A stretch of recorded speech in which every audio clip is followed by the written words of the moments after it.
আমাদের ভালো লাগাতে সকলকে অনেক অনেক অনেক স্বাগত জানিয়ে আমার আজকের গল্প আরম্ভ করছি।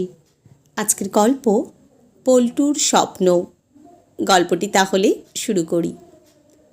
ছোট্ট ছেলে পল্টু প্রতিদিন সকালে রাস্তায় ঘুরে চা নিয়ে, দুপুরে বস্তির পাশের হোটেলে বাসন মাজে, ভাই ফরমাস খাটে, মাঝে মাঝে ছুটে বাড়ি আসে সে। ছোট্ট বোনটা একা বাড়িতে থাকে যে। সকালেই মা বেরিয়ে যায় কাজে। পাঁচটা বাড়িতে ঠিকে ঝিয়ের কাজ করে ওর মা।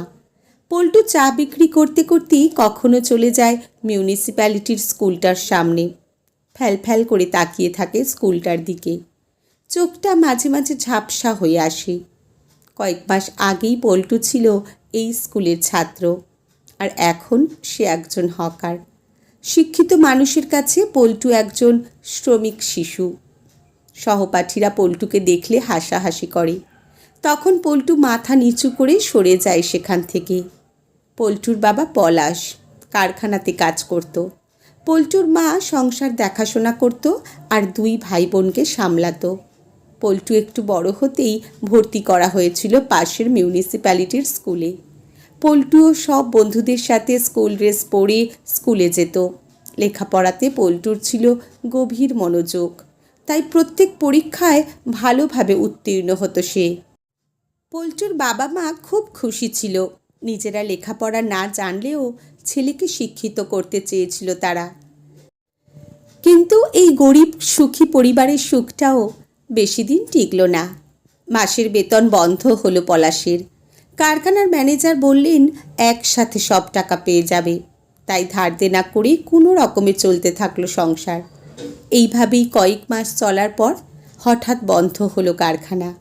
অসহায়ের মতো কারখানার সামনে চেঁচিয়ে চলল পলাশ আর তার মতো বেশ কিছু অসহায় মানুষ। কিন্তু কোনো লাভ হলো না তাতে। স্ত্রী, ছোট দুটো বাচ্চার মুখে কি তুলে দেবে পলাশ? এদিকে যাদের কাছ থেকে টাকা ধার নিয়েছিল তারাও তাগাদা দেওয়া শুরু করলো। কি করবে বুঝতে না পেরে বড় একটা ভুল করে বসল সে। পরিবারকে আরও অসহায় করে আত্মঘাতী হলো পলাশ। পরিবারে নেমে এলো অভাব আর শোকের কালো ছায়া। পল্টুর মা দরজায় দরজায় কান্নাকাটি করতে লাগলো একটা কাজের জন্য, না হলে না খেতে পেয়ে যে মরতে হবে। তার উপর আছে পাওনাদারদের তাগাদা। পল্টুর স্কুলে যাওয়া বন্ধ হলো।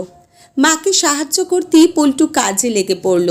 মা সারাদিন বাইরের কাজে থাকে, তাই ছোট্ট বোনটাকে নিজের হাতেই পল্টু খাওয়ায়, স্নান করায়, আদর করে। পল্টুর মা তাপসী প্রায় দুঃখ করে বলে, এত ভালো ছিল ছেলেটা পড়াশোনাতে, মা হয়ে পড়াতে পারলাম না। মাইনে পাওয়ার পর তাপসীর প্রায় সব টাকাটাই তুলে দিতে হয় পাওনাদারদের হাতে। পল্টু মাকে সান্ত্বনা দেয়, বলে, মা, আমি এখনও লেখাপড়ার স্বপ্ন দেখি, তবে আমার নয়, প্রিয়ার। যত কষ্ট হোক আমি বোনের লেখাপড়ার খরচ জুগিয়ে শিক্ষিত করবই।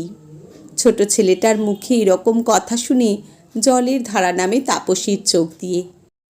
দেবী সরস্বতী বোধহয় শুনেছিলেন পল্টুর প্রার্থনা। স্কুলে ভর্তির পর প্রিয়া তার দাদার মতো ভালোভাবে লেখাপড়া করতে থাকে। বোনকে সন্ধ্যায় কাজ করে ফিরে পড়তে বসায় পল্টু। বোন পড়ে আর পল্টু শোনে। মনটা ভরে যায় তার। পল্টু আরও পরিশ্রম শুরু করে। তাকে তো আরও টাকা জমাতে হবে, অনেক পড়াতে হবে তো বোনকে। এইভাবে সফলভাবে একটার পর একটা শ্রেণী উত্তীর্ণ হয়ে এগিয়ে যেতে থাকে প্রিয়া। লেখাপড়ার জন্য কখনো অসুবিধা হয়নি প্রিয়ার। প্রিয়া জানে তার যা প্রয়োজন একবার দাদাকে বললে দাদা ঠিক এনে দেবে। পল্টু ভাবে তার বোন একজন শিক্ষিকা হবে, বস্তির গরিব বাচ্চাগুলোকে পড়াবে, ওদের পড়ার দায়িত্ব নেবে। ওর মতো যেন তাদের দুর্ভাগ্য না হয়। প্রিয়া খুব ভালো রেজাল্ট করে মাধ্যমিক পাশ করলো। পল্টু খুশিতে বস্তির সবাইকে মিষ্টি খাওয়ালো। সবাই বলল, পল্টু, অনেক তো হলো লেখাপড়া, আর কতদিন, এবার বোনকে বিয়ে দে। পল্টু বলল, না না, আরও অনেক পড়তে হবে যে আমার বোনকে, তবে তো ও পারবে আমার আর বাবা মায়ের স্বপ্নগুলো পূরণ করতে। পাশের পাড়ার মুদির বউ ভোলার মা প্রায়ই পল্টুকে বলে, তোর বোনটাকে আমার ছেলের সাথে বিয়ে দে, সুখী হবে। পল্টু অনুনয় করে বলে, এরকম বলবেন না জেঠিমা, বোনের বিয়ে এখন দিতে পারবো না। ভোলার মা ঝাঁঝিয়ে বলে, দেখব দেখব তোর লেখাপড়া জানা বুড়ি বোনকে কোন রাজার বাড়ি বিয়ে দিস। পল্টু কিছু না বলেই সেখান থেকে চলে যায় নিঃশব্দে। প্রিয়া একাদশ শ্রেণীতে ভর্তি হয়েছে। পল্টু এখন গুদামে মুটির কাজ করে, বড় বড় বস্তা তোলে লরিতে, আবার কখনো লরি থেকে নিয়ে ভরে গুদামে। প্রিয়ার জন্য শিক্ষিকা মাধুরী দেবীর বাড়িতে গিয়ে কথা বলে এসেছে পল্টু। এখন টিউশনি পড়তে রোজ প্রিয়া যায় মাধুরী দেবীর বাড়িতে। অনেকগুলো বছর কেটে গেছে। পল্টু সব কষ্ট সহ্য করে শিক্ষিত করেছে নিজের বোনকে। এখন প্রিয়া চাকরির জন্য প্রস্তুতি নিচ্ছে। তাপসীও আর অন্যের বাড়ি কাজে যায় না, ভরসা ওই পল্টুই। তাপসী ছেলেকে ডেকে বলল, এবার ঘরে বউ আন বাবা। পল্টু বলল, বোনের ভবিষ্যৎ ঠিক না করে আমি বিয়ে করতে পারবো না মা। স্কুল কলেজে ভালোবাসার প্রস্তাব অনেক পেয়েছে প্রিয়া, কিন্তু প্রতিটা সময় মনে এসেছে দিনের শেষে ঘামে ভেজা দাদার ক্লান্ত চেহারাটা, দুঃখী মায়ের করুণ মুখটা। তাই লেখাপড়া ছাড়া অন্য কিছু ভাবেই নি সে। তার একমাত্র লক্ষ্য যে দাদার স্বপ্ন পূরণ। 2 বছর কাটার পর প্রিয়া অবশেষে সত্যি করেছে পল্টুর স্বপ্ন। সে এখন একজন শিক্ষিকা। চাকরিটা পাওয়ার পর প্রিয়া দাদার মুখের হাসিটা দেখে শান্তি পেয়েছে। তার দাদার এত বছরের কষ্ট আজ সফল। প্রিয়া স্কুলে পড়ানোর সাথে সাথে বাড়িতেও বস্তির ছোট বাচ্চাদের পড়ায়। পল্টুর মন এসব দেখে আনন্দে ভরে যায়। কিছুদিনের মধ্যেই পল্টু আর প্রিয়া তাদের ভাঙা বাড়িটাকে ঠিক করে। এখন পল্টুর চাওয়ালার সাথে সাথে পরিচয় প্রিয়া দিদিমণির দাদা হিসাবে। যখন কেউ বলে প্রিয়া দিদিমণির দাদা, ওর গর্ব হয় তখন বোনটার জন্য। একদিন প্রিয়ার শিক্ষিকা মাধুরী দেবী ডেকে পাঠালেন পল্টুকে।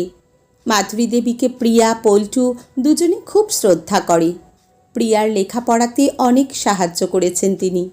পল্টু যেতেই মাধুরী দেবী বললেন, আমি ছোট থেকেই দেখেছি তোমার 2 ভাই বোনের সংগ্রাম।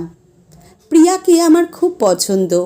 আমি আমার একমাত্র ছেলের পুত্রবধূ হিসাবে তোমার বোনটাকে চাই। দেবে আমায়? যদিও বিয়ের জন্য কোনো তাড়া নেই। পল্টুর 2 চোখে জল। এরকম বলবেন না দিদিমণি, এ তো আমাদের ভাগ্যের ব্যাপার। খুশি মনে বাড়ি ফেরে পল্টু। পল্টু বাড়ি এসে মা বোনকে সব জানালো। পল্টুর মা বোন খুব খুশি। 1 বছর পর মাধুরী দেবীর ছেলের সাথে বিয়ে হয়ে গেল প্রিয়ার। কিন্তু রোজ প্রিয়া স্কুল থেকে ফিরে নিজের বাড়িতে এসে বস্তির বাচ্চাদের পড়ায়। প্রিয়া বলে, দাদা আমার জন্য তুই তোর সব সুখ বিসর্জন দিয়েছিস। তোর জন্য বৌদি খোঁজার দায়িত্ব আমার। পল্টু বলে, না বোন, বিসর্জন নয়। তুই তো আমার আদরের ছোট বোন, এটা তো আমার কর্তব্য। রোজ সন্ধ্যায় যখন পল্টুর বাড়িতে বস্তির ছেলেমেয়েরা সুর করে পড়ে অ আ ক খ, পল্টুও অন্ধকারে বসে ওদের সাথে সুর মেলায়, ওদের সাথে পড়ে, যদিও জানতে পারে না কেউ তা। পল্টু স্বপ্ন দেখে বস্তির সব ছেলে মেয়ে শিক্ষিত হয়েছে। দুঃখ দুর্দশা খিদের জ্বালা দূর হয়েছে সবার জীবন থেকে। আর শ্রমিক শিশুর অস্তিত্ব বিলীন হয়েছে চিরতরে। শিশুরা দলে দলে ব্যাগ কাঁধে স্কুলে যাচ্ছে তাদের স্বপ্ন পূরণ করার উদ্দেশ্যে। আজকের গল্প এখানেই সমাপ্ত। কলমে শ্রাবন্তী মিস্ত্রি, পাঠে জয়তী। ধন্যবাদ।